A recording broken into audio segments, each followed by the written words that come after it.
Fala pessoal, tudo bom? Sejam bem-vindos para mais uma aula nossa aqui no Segredo de Jogadores. Hoje estou aqui acompanhado do Thiago Cruz e do Tadeu Cruz, né? Meu nome é Luciano Brunetti e a gente vai falar um pouco sobre maturação. Então, dando introdução à aula de hoje, eu queria que o Tadeu contasse para vocês um pouco sobre o que é maturação e como que ela afeta o atleta e o futebol dele possivelmente. Melhor Thiago. Então, pessoal, agora falando com a pessoa certa aqui, vou falar para o Thiago falar um pouco mais sobre maturação, né, e os fatores dela. Lembrando que a gente também tem um vídeo sobre maturação no nosso canal, vocês podem procurar e ver melhor. Mas vamos aproveitar aqui que esse é um assunto que toda hora os pais perguntam, então eu quero que o Thiago fale um pouco mais sobre. Maturação é o nível de desenvolvimento que o corpo já atingiu, né? Tanto nas questões de força, potência, né? O que é interessante é que muita gente confunde maturação com questão de estatura, né? Muitas vezes a gente fala, pô, meu filho ainda não está maturado porque ele é baixo. Mas é o perfil dele, né? Às vezes a família dele é baixa e ele não é que vai ser um jogador alto, mas as questões de força muscular, né? Questões de potência, velocidade, às vezes já está desenvolvido. Às vezes ele é um atleta maturado, já com a maturação fechada, só que ele não alcançou uma estatura que a família acha que ele deveria alcançar para se tornar um atleta maturado. Então a maturação tem muito a ver com a questão de desenvolvimento da força, né? Velocidade, explosão, essas questões tantas que são relativas à parte física. Então um atleta que teoricamente ele é mais lento às vezes no sub-11 com relação a outro atleta, porque possivelmente outro atleta possa ser já maturado e já tenha atingido o ápice dele. Exato, tem atletas que têm a maturação precoce, outros que têm a maturação no ano, né, que é considerada a maturação correta, né, e tem as outras que têm a maturação tardia, que são os que mais sofrem com confrontos físicos, né. Então a gente, que é bacana citar, eu estava lendo uma matéria outro dia, um dia desses, que estava falando do João Félix, né, que hoje é uma das revelações do futebol mundial, que está no Atlético de Madrid, e que antes jogava no Benfica, que a equipe, ele pertencia ao Porto, e o Porto dispensou ele porque considerava ele um jogador franzino, né. Então, a gente, como o João Félix, a gente tem muitos outros atletas que, o Neymar era um atleta que era franzino, né, era bem magro, não tinha tanta força assim. O Kaká, o Robinho, o Kaká, o Zico também, que conversamos nas lives. Então, a gente pode pegar esses jogadores como referência, né? É lógico que a maturação, enquanto na categoria de base, faz diferença na questão de força. E esses meninos que não são maturados, que têm a maturação tardia, eles acabam desenvolvendo outros atributos, né? A parte cognitiva deles acaba tendo que desenvolver mais que a dos outros, porque eles têm que evitar confronto físico, sair de uma jogada sem ter que usar tanta velocidade, porque o jogador mais forte que ele, com mais velocidade, vai ganhar. Então eles acabam trabalhando outros atributos assim inconscientemente, né, para vencer os duelos, evitando os confrontos físicos. Então eles têm uma noção de campo um pouco melhor, um pensamento um pouco mais rápido do que propriamente os atletas que são maturados, né, mas ou que têm a maturação em dia. A gente também tem exemplo de jogadores que atingiram o mais alto nível, que é no caso do Pelé. O Pelé ele sempre foi um atleta que teve força, né? Ronaldo Fenômeno também sempre foi um atleta que teve força física. Então, não quer dizer que você não é maturado, tem maturação tardia, não vai se tornar um grande jogador, né? É lógico que tem alguns cenários no futebol mundial e também no cenário brasileiro, nacional, que às vezes o perfil de jogador que joga no Sul são jogadores de mais força do que outros centros, né? É lógico que tem essa questão, mas ser maturado ou não vai definir se você vai virar um atleta profissional ou não. Basicamente isso que acho que tenho a dizer sobre a maturação. Você comentou também o negócio de se ele é um jogador lento. A velocidade do jogador você não ganha. É a única coisa que você não tem maturação, não tem nada, não tem treinamento, não tem nada. Se o jogador nasceu lento, ele vai morrer lento. Velocidade você não ganha. Explosão, reação, essas coisas sim. Agora a velocidade do atleta é uma coisa que você nunca ganha. Esquece. Ele vai ser lento pro resto da vida. Entendeu? Então, assim, não é maturado porque se ele é lento é porque a característica física dele é essa. Ele é lento, ele vai ser lento pro resto da vida. Pode ficar um pouquinho mais rápido no treinamento. Pode ganhar explosão, pode ganhar algumas outras coisas, velocidade de raciocínio, mas a lentidão física dele vai ser sempre. Legal. E assim, uma coisa que muitos pais reclamam também, que às vezes por conta dessa maturação tardia que a gente fala, muitos atletas são dispensados, né? Quando que esses atletas costumam maturar, o Tadeu e o Thiago, quando vocês responder? Para a gente poder saber, né, o momento certo da família de ser paciente, de aguentar, porque às vezes o menino está no sub-15 é dispensado, às vezes no 17 é dispensado. Quando você acha que surge realmente a maturação do atleta? Tem um estudo, cara, que é interessante acompanhar, tá? E que vai muito dessa questão da maturação, tá? Que é o número de atletas que se tornam profissionais, que chegam a alto nível, nascidos no primeiro quadrimestre. O porquê disso? Porque eles levam praticamente vantagem de mais 6 meses, 8 meses em cima de outros atletas. Então, um atleta que nasce em janeiro, ele praticamente leva 1 ano de vantagem em cima dos atletas que nasceram em dezembro, né? Então, assim, lógico, a questão maturacional, ela acaba impactando muito na carreira dos meninos, né? Mas não que um atleta que não seja maturado não vá dar certo. O Pelé mesmo é um atleta que nasceu, acho que em outubro.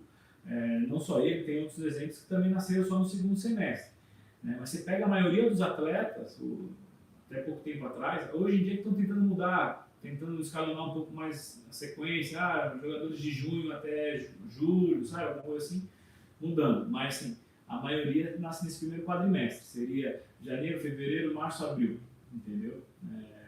E aí você pega uma lista de jogadores que Cristiano Ronaldo, acho que Neymar, Kaká, é tudo praticamente nessa fase aí, tá? Mas lógico que existem também as exceções que nasceram, né? E a maior prova deles aí, se eu não me engano, é o Pelé, que é em outubro, né? E foi o maior de todos, né? Então assim, isso aí leva vantagem, né? A questão maturacional acaba levando vantagem, né? A gente vê clubes que disponibilizam de mais jogadores maturados, e esses acabam sempre levando mais vantagem nos times que têm jogadores menos maturados.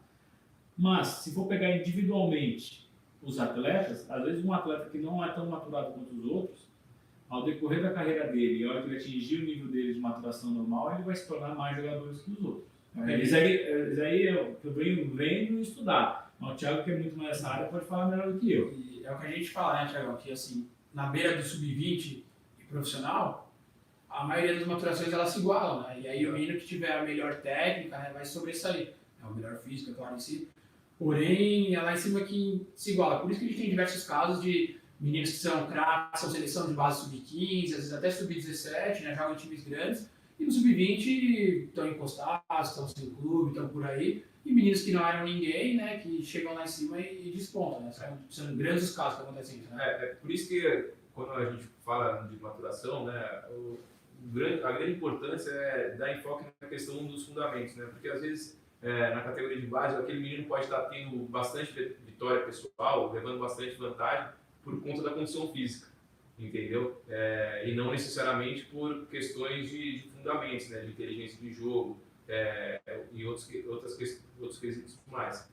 Então, independente da maturação, a questão de fundamento é essencial, né?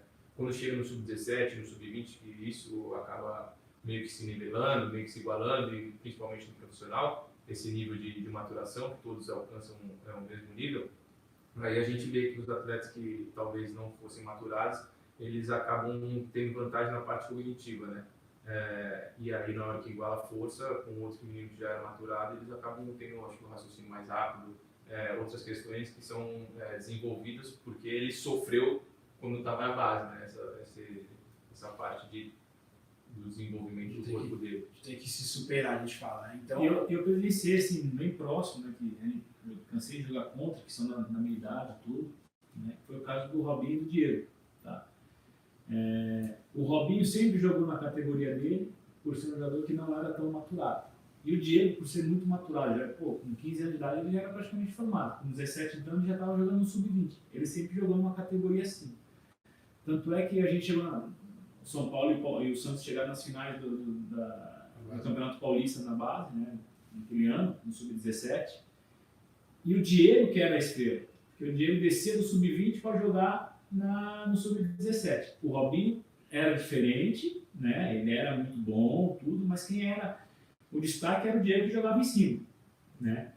E aí, na hora que sobe, né, que eles maturam juntos no sub-20, eles acabam subindo meio que juntos. Acho que talvez o Diego um pouquinho antes, tal, mas a ascensão dos dois é juntos, né? E aí, na hora que a gente vai para o campo, a gente vê que a característica de jogo do Diego era completamente oposta da característica de jogo do Robinho. O Robinho é um jogador que é muito mais habilidoso, que desvia dos adversários, velocidade, e o jogo do Diego é um jogo de muito mais inteligência e força, de encaixar passe, de ganhar no corpo a corpo, sabe? É um jogo completamente diferente. O Robinho é um jogador que desvia dos adversários, que sai dos adversários, e o Diego não, que busca o contato, que vai na força e põe encaixa passe. É um jogo muito mais mental, às vezes, do que o do Robinho, que é de pôr habilidade, categoria para cima dos jogadores. Então, isso que o Tadeu falou é um grande exemplo, né, para vocês, você avaliar o seu filho e entender qual que é o perfil dele, se é mais um Diego ou mais um Robinho, e tem que cravar as características dele nesse fato. Então, se ele é maturado, não quer dizer que ele não vai virar jogador. E o mesmo se ele não é maturado. A grande questão é, se ele é maturado, você deve ter uma atenção especial, né, para ele não, vamos dizer assim, parar no tempo, né, não achar que já está bom, que é o suficiente, tem que sempre estar se inovando, porque se ele só tiver a força, em algum momento todo mundo vai ter a força e ele vai ser só mais um. Aí, se seu filho é não maturado, paciência também. Às vezes vai ser mais difícil, vai ter mais dispensas de clube, sim, por conta disso, mas tem que persistir, tem que acreditar e ajudando ele a criar essas características diferentes que vão levar ele a ser um grande jogador lá na reta final, que a gente fala, que é perto do sub-20 mesmo, beirando profissional ou no comecinho do profissional. Um detalhe interessante dessa história aí é que a gente era sub-17, na época era 8-4, 8-5, tá? O Diego era 8-5, o Diego era um ano mais novo que o Robinho e já jogava no sub-20, era titular no sub-20, entendeu? E na época acho que era ao contrário, era o Robinho 10 e o Diego era 7, era ao contrário. Cheguei até no jogo lá, acho que foi o primeiro jogo da final, não fui pro jogo, acabei de assistir com o meu avô o jogo, tudo, depois ele ficou falando, aqueles dois meninos lá que você falou são bons mesmo, estão no profissional agora jogando muito, não sei o quê. Mais ou menos essa é a história. Então a gente vê que o futebol é para todos, né? Não tem essa questão de maturado, não, mas talvez vai sofrer um pouco porque eles têm maturação tardia, mas a gente viu, citou exemplos aí que tiveram pessoas que eram franzinas, tiveram maturação um pouco mais lenta que as dos demais, mas se tornaram grandes jogadores, né? Se tornaram melhores do mundo e hoje também tem jogadores que são referências no futebol. Não, uma história dessa daí é do Bruno Henrique, que faz aniversário 30 de dezembro e foi dispensado por todos os clubes por ser franzino. Sempre na transição. Né? Sempre na transição, por ser o mais franzino, porque 30 de dezembro ele leva um ano de desvantagem em cima de todos os outros, né? E hoje é o Bruno Henrique do Flamengo, campeão e tudo mais. Eu acho que dos 11 jogadores que foram campeões aí da Libertadores e brasileiro e tudo mais, se bobear, ele é um dos poucos dos 11 no campo do Flamengo que faz o segundo semestre. É verdade, e assim, pode pegar, aquilo que a gente falou, ele penou um pouquinho para chegar lá em cima, mas chegou porque ele tinha potencial, né? Então é o que pode acontecer com o seu filho também. Varia também, como eu falei antes, a questão do mercado, né? Onde que ele joga, né?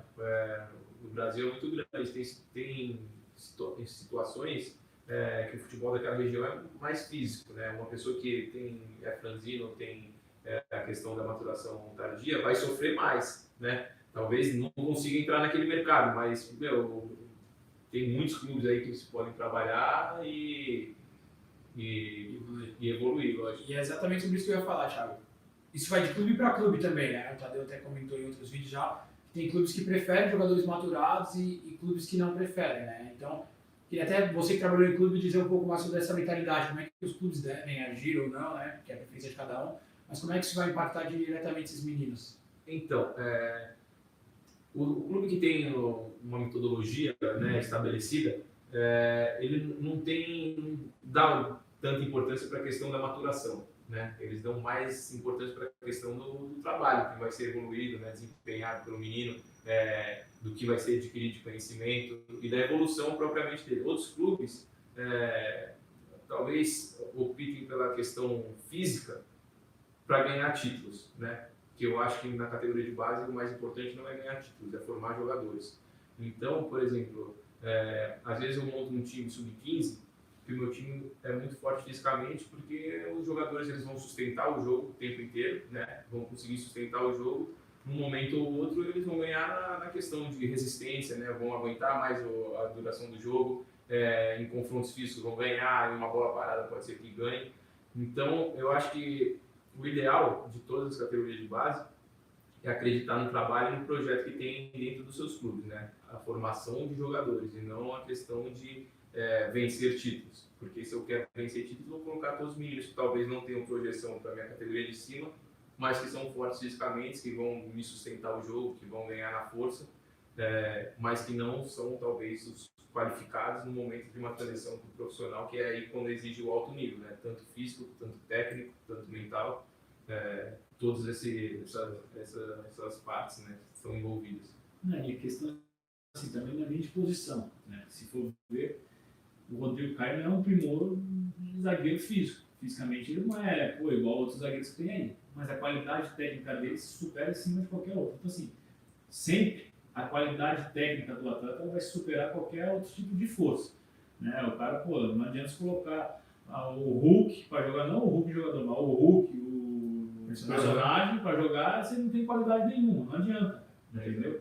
A gente vê o Bolt, que é um cara que é veloz pra caramba, mas você dá uma bola para ele e se atrapalha, não adianta. A qualidade técnica ela nasce com o atleta e ela pode ser aprimorada, mas o resto, é consequência, né? É trabalhar. Isso que o Tadeu falou é muito importante, a questão de coordenação motora em si, né, do atleta, né, até citando o exemplo do Bolt, porque isso vem sendo trabalhado durante anos, né, então não adianta achar que apenas o seu filho não virou jogador ou virou jogador por conta do último ano dele de sub-20, não.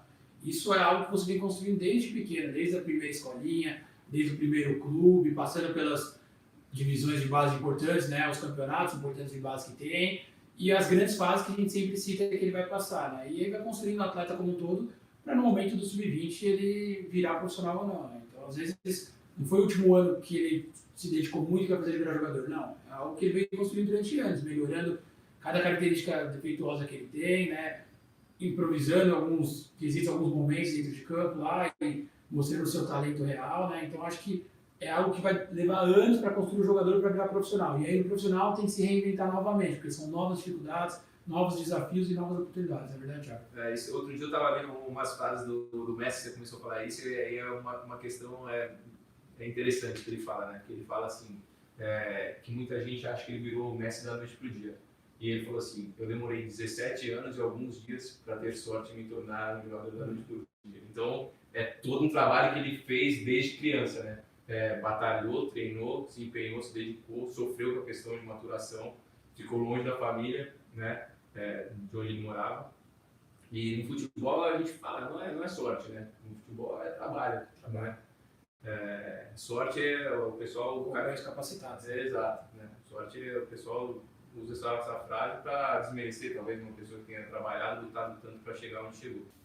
E Tadeu, me diz uma coisa, quando você, seus captadores, todo mundo da sua empresa de empresariar, de gerenciar atletas, vai atrás de um jogador, esse fator de maturação é importante? Vocês chegam a observar isso em cada atleta? E como é que vocês fazem? Por que é tão importante? Cara, a primeira coisa que a gente vê no atleta é se ele é bom, se ele tem qualidade técnica. Porque para mim, no meu escritório, o principal que a gente vê é a qualidade técnica no atleta, né? Então, assim, a qualidade técnica ela não pode estar abaixo de maturação, né? Tem que ser acima disso tudo. Se depois que a gente vê que ele tem qualidade técnica e a margem de crescimento dele ainda é grande, é um jogador que a gente cria uma baita projeção. Mas se ele tem uma qualidade técnica e que aí não tem ainda muito espaço para projeção, de projeção ainda ali, mas só dele ser bom tecnicamente, né, e a gente vê qualidade nele, a gente acredita nesse potencial do jogador. Por mais que ele não seja um que vai ser top, mas ele vai se tornar um jogador de futebol que vai render frutos, entendeu?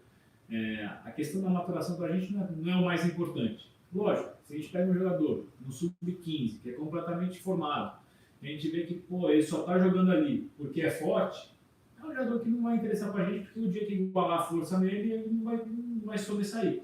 Então, por isso que para mim, né, e é o que eu acabo passando para dentro do escritório, o que preza em primeiro lugar é a qualidade técnica do jogador. E se ele tem uma qualidade técnica vinculada à velocidade, aí não precisa ter maturação, não precisa ter nada, porque ele vai sobressair e a maturação dele vai vir normalmente. Legal, isso é muito interessante, né? Eu nunca esqueço um jogo que acho que uns 5 anos atrás, Thiago, a gente foi assistir, né? Não vou falar o local nem o jogador para não expor ninguém, mas que o jogador ele era sempre um dos artilheiros dos campeonatos e tudo mais, e aí ele fez um gol numa goleada que o time fez sobre o outro, ele fez um gol, se virou para mim e falou, esse menino aí daqui 2 anos está morto, né? Modo de falar, está morto. E foi dito e feito, passou meio ano, ele foi dispensado do clube, foi para outro time, né? Nesse outro time não conseguiu render, só o banco não jogava e tudo mais, a cabeça dele foi começando a ficar um treino. E hoje ele está aí procurando uma oportunidade, é outro atleta do que ele foi dos 9 até os 15 anos. É engraçado como isso realmente afetou e como às vezes a gente percebe que ele já tinha uma maturação avançada com relação aos demais. Ali eu comentei com você e você ficou espantado, né? Você achou, não, impossível, não tem como. Mas Já é muito bom, né? então, mas já dava para ver que ele tinha uma maturação avançada, né? Muitas questões do futebol dele, né? Dos resultados que ele tinha dentro de campo, do desempenho dele, era relacionado às questões físicas, né? Ganhava no corpo, antecipava o jogador, saltava por cima do adversário. E quando você convive assim bastante, você vai tendo meio que essa noção, né?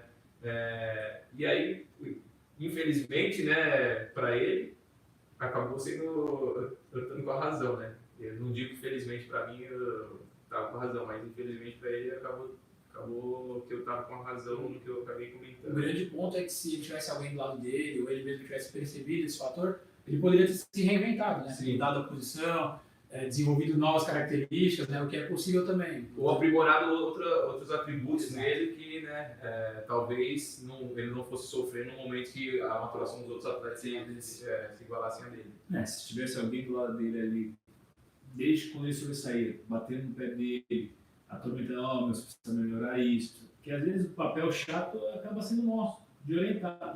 Você tá fazendo gol pra caramba, mas você fora da área, você só dá canelada. Você, aprimora o passe, aprimora o domínio, aprimora o seu cabeceio, sabe? Você começa a dar dica para eles, e se ele for inteligente te escutar, né? A hora que ele equiparar a maturação dele com os demais, que a mesma força dele for dos demais, ele vai ter outras qualidades que ainda vai fazer ele ser jogador de futebol, principalmente com o histórico bom que ele tem lá atrás, tá? E o jogador ele precisa se reinventar, e a maior prova disso daí é o Cristiano Ronaldo, cara. Ele começou como extremo, passou para 9, agora joga por trás, ele vai se reinventando. E, o cara tá com 35 anos de idade, cada vez mais forte, sabe? E ninguém vê, que dia que ele vai parar? Ninguém sabe o dia que esse cara vai parar. Os jogadores, na mesma idade que ele, que foram top lá atrás, já tinham se aposentado. Então, assim, é um cara que se reinventa a cada ano que passa. E aí, o Cristiano Ronaldo só faz gol porque tá na Liga Espanhola, a Liga Espanhola é fraca pra caramba, quero ver o dia que ele for pra uma Premier League, pra uma Itália, pra Alemanha, você vai jogar. Foi pra Itália, artilheiro igual, faz gol igual. Então, assim, é um cara que se reinventa. O jogador é um cara que precisa se reinventar. Às vezes ele não tá mais funcionando naquela função ali, ele tem que buscar outros caminhos, né? A gente cansa de ver, e o principal jogador que se reinventa nisso aí são os laterais.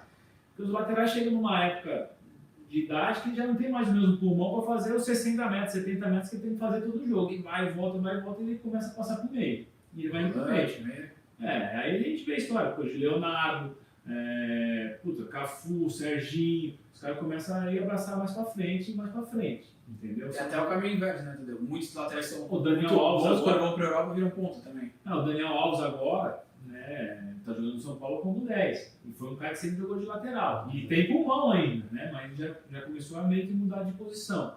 Então, assim, e essa história que você falou assim, dos laterais que acabam virando ponta lá fora, pode ser alguns por questões físicas, né? Mas a maioria mais por perfil de jogo, que são jogadores. O lateral brasileiro é muito mais ofensivo do que o europeu. O europeu prefere uma linha de 4 jogadores mais defensivos e de características mais fortes, mais altas. E os laterais nossos, o Daniel Alves é prova disso, é um lateral mais franzino, mais leve, que ataca mais. Mas ele encontrou no futebol espanhol essas características que também são iguais do Brasil. Mas se a gente for para a Itália, se a gente for para a Alemanha, para a Inglaterra, não. Eles preferem um jogador mais encorpado, que bate ao meio de campo, que não passa tanto no meio de campo. Né? E aí é onde que entra a característica do Maicon, que foi o lateral direito, o Cafu, esse pessoal, o Roberto Carlos. Né? Então o pessoal acaba mudando de função. O Serginho foi isso aí também. Chegou no Milan, ele jogava mais na segunda linha do que na primeira. Né? Então às vezes é mais a característica também física do sistema de jogo e dos jogadores para fazer isso aí, essa função. Então acho que o principal recado, né, sobre tudo que a gente abordou aqui hoje, a gente falou muitas coisas, mas é que o atleta tem que sempre ficar atento ao perfil dele, às características dele, né, e tá sempre se renovando, se reinventando, prestando muita atenção para não ficar pelo caminho. Se seu filho hoje é um destaque no Sub-10, presta atenção porque no sub-15 ele tem que continuar sendo. E no sub-20 é a mesma coisa, que é o mais importante. Se seu filho hoje não é um destaque no sub-10, trabalha para ele poder ser um destaque no 15, no 20, e aí por sequência. E sempre trabalhando, porque não adianta nada ser bom hoje e amanhã não ser. Isso serve para a carreira inteira do futebol, né, Thiago? O Palmeiras faz um trabalho interessante, tá? Que o jogador, acho que até chegar no sub-17, no sub-20, ele experimenta mais de uma posição dentro do clube. Né? Mais de uma posição não, é no mínimo 3, 4. Então, ele pode chegar lá como meio, mas ele vai ser experimentado como extrema, como ponta, como volante, como lateral e ver o que ele pode jogar como zagueiro, tá? Mas depois ele vai ser experimentado como atacante, como meio, né? E um desses casos é o Carlos Vinícius, que hoje é um dos artilheiros do Campeonato Português, jogando pelo Benfica. Ele chegou no Palmeiras como zagueiro e hoje é o número 9 do Benfica. Ótimo, importantíssimo isso também, né? Essa questão de se adaptar a novas posições e o jogador está se reinventando, né? Foi o que a gente falou. E o principal é você estar aberto à mudança, né? Muitos pais falam, não, mas meu filho só joga naquela função ali, o treinador tirou ele daquela função, lógico que ele não vai jogar bem. Não é assim, né? Até o sub-17, pelo menos, sub-15, você tem uma posição fixa, né? Até mesmo quando você se torna atleta profissional. Eu já falou no outro vídeo, o Felipe Melo, quando subiu pro profissional, ele era um meia, depois virou volante e agora no final da carreira dele está jogando zagueiro. Então, é interessante você estar aberto a ouvir, a escutar, né, as mudanças também, né? Você vai se tornar um jogador mais completo, um jogador versátil, é sempre interessante ter um jogador versátil. E como o Tadeu disse, né, a gente viu no caso do Cristiano Ronaldo, que se reinventou sendo Cristiano Ronaldo, né? Não é que ele era qualquer jogador. Ele tinha 3 bolas de ouro no ninho. Ele, desde 2007, se eu não me engano, são 13 anos que ele está entre os 3 melhores do mundo, né? Isso é algo que é surreal, né? Ele e o Messi. Então, muito essa questão de querer sempre evoluir, estar aberto à mudança e ser não só um jogador dentro das 4 linhas, né? Cristiano Ronaldo é um atleta. Isso é interessante. O jogador tem que estar aberto a essa mudança. Porque experiência aqui dentro do escritório. Tá? Jogadores que a gente vê potencial grande, mas que jogam numa posição, né, que é de zagueiro. O zagueiro, hoje é difícil você jogar com um zagueiro que tem menos de 1,85 m. São raras exceções de zagueiros que tem 1,82 m, 83 m. Abaixo de 1,80 m, acho que não tem mais. Né? Se for ver hoje, não sei. Não consigo recordar, pelo menos no Campeonato Brasileiro, um zagueiro que tenha menos de 1,80 m. Não tem. Tá? E aí, você vai lá, fala com o maior carinho pro teu jogador, fala, cara, vamos começar a treinar em outra posição, vamos tentar ser lateral direito, vamos tentar ser volante. Mas o Cannavaro foi bola de ouro com 1,74 m. Mas foi o Cannavaro, foi bola de ouro, não é que a gente tá falando de qualquer um. A gente tá falando do Cannavaro, que é um monstro. Aquele chileno que jogava... Medel, tem 1 metro. Mas é outro fenômeno. Não. Só que você conta nos dedos, quantos zagueiros do mundo existem? Então falamos de 2. Que um baita no fenômeno. E o Medel, ele era volante. Ele se adaptou ao estilo de jogo do Chile para jogar com um líbero, né? Era na época do São Paulo até, que o São Paulo gosta de mexer no time, e ele virou um zagueiro por causa da formação da equipe, né? E aceitou isso, né? Tem que aceitar, né? Não dá para ser pelas exceções. Se fosse o Messi, não, cara, você tem que ir pelo geral. Se você, no meio do caminho, se tornar o Messi, o Cannavaro, melhor ainda, top, porque você vai ser lá em cima. Mas o normal dos atletas é isso. Que nem hoje, goleiro com menos de 1,85 m é muito difícil. Goleiro que não sabe jogar com o pé, que não sai bem do gol, muito difícil. Eu acompanhei campeonato em Portugal, tudo bem, o goleiro tinha 1,82 m, 83 m, que hoje, por sua dois, né, no mundo é um goleiro baixo, e era um fenômeno com o pé. Eu falei, mas esse goleiro é baixinho, tá jogando, como é que não é? Cadê? Ele tem o melhor pé do mundo. Até brinquei, falei, vai pra linha. Se for desse jeito, vamos buscar o camisa 10 e colocar no gol, cara, né? O goleiro, a primeira coisa, tem que pegar. Né? Mas hoje as características do goleiro ter um tamanho bom, acima de 1,85 m, e saber sair do gol bem e jogar com o pé. O pegar, aí já não ligo mais. Pegar, pegou.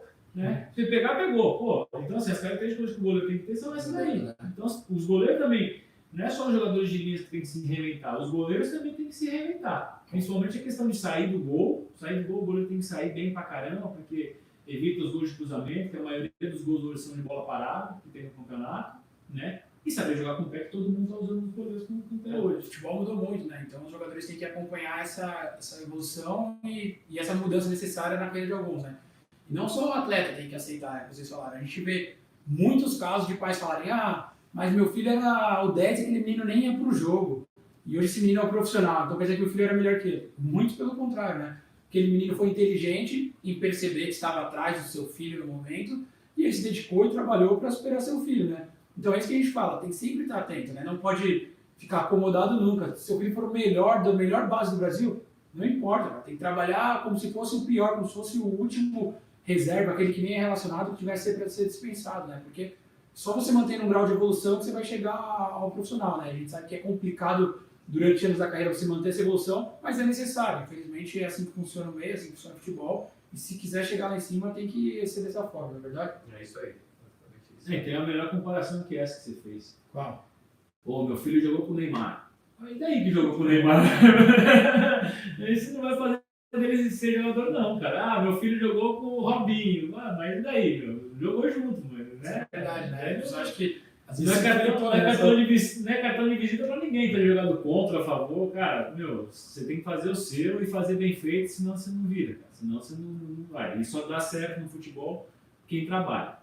O jogador que é preguiçoso, o cara que não quer, que é preguiçoso, pô, já vi vários, que são fenômenos, tem qualidade técnica, tem tudo, mas não tem a vontade. E às vezes o cara que tem mais vontade, que não tem preguiça, ele acaba se destacando em cima dos demais. Exatamente. Então, para finalizar a aula de hoje, deixar esse recado aí, complementando a frase do Tadeu, que todo atleta precisa ter muito comprometimento, né? Não adianta só ter o talento e outros fatores. O comprometimento é essencial, né? Espero que vocês tenham entendido um pouco mais sobre maturação. A gente vai ficando por aqui. Semana que vem tem mais uma aula nossa aí para ajudar vocês. Não se esqueçam de entrar no nosso grupo do Telegram, tá? O link fica aqui na descrição do vídeo, tá bom? Tem nossas redes sociais também, acompanha, tem diversos conteúdos exclusivos para vocês e a gente pode ajudar vocês a guiar o seu filho rumo ao profissional. Um abração, pessoal. Valeu, um abraço, pessoal. Obrigado. Valeu, forte abraço.